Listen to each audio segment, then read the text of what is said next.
Jeste li ikad objesili koru cimeta na granu? Ili noćnu lampu? Ili možda na prozor i vrata? U ovom kratkom videu ću vam pokazati odličan trik za vaš dom koji će vam pomoći. Jeste li znali da cimet nije samo začin, već i prirodni konzervans? U starom Egiptu korišten je za balzamiranje zbog svojih antibakterijskih svojstva.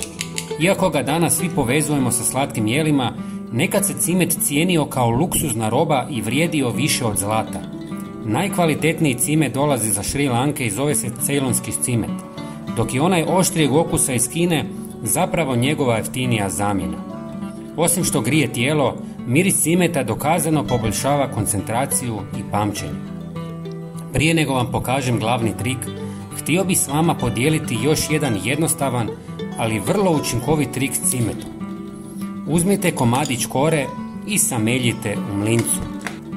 Naravno, možete koristiti i već usitnjeni cimet ako želite, ali friško samljeveni iz kore ima znatno jače djelovanje i miris. Istresite ga u 300 ml vruće vode i dobro promiješajte. Dodajte malo lavande ili mente. Sve odstavite da odstoji 2 sata, zatim procijedite i napunite špricu.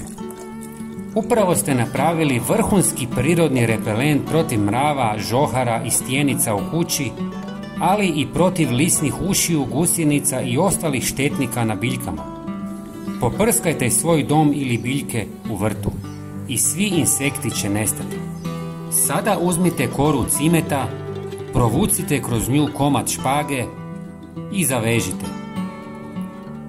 Ovako bi to trebalo izgledati.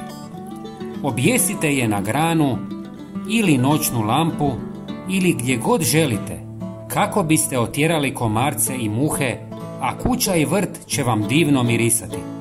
Ne košta gotovo ništa, nema kemikalija, a koristi su brojne. Ovo je fantastično. Prijatelji, podijelite ovaj video sa poznanicima kako bismo i njima pomogli. Hvala vam i pozdrav!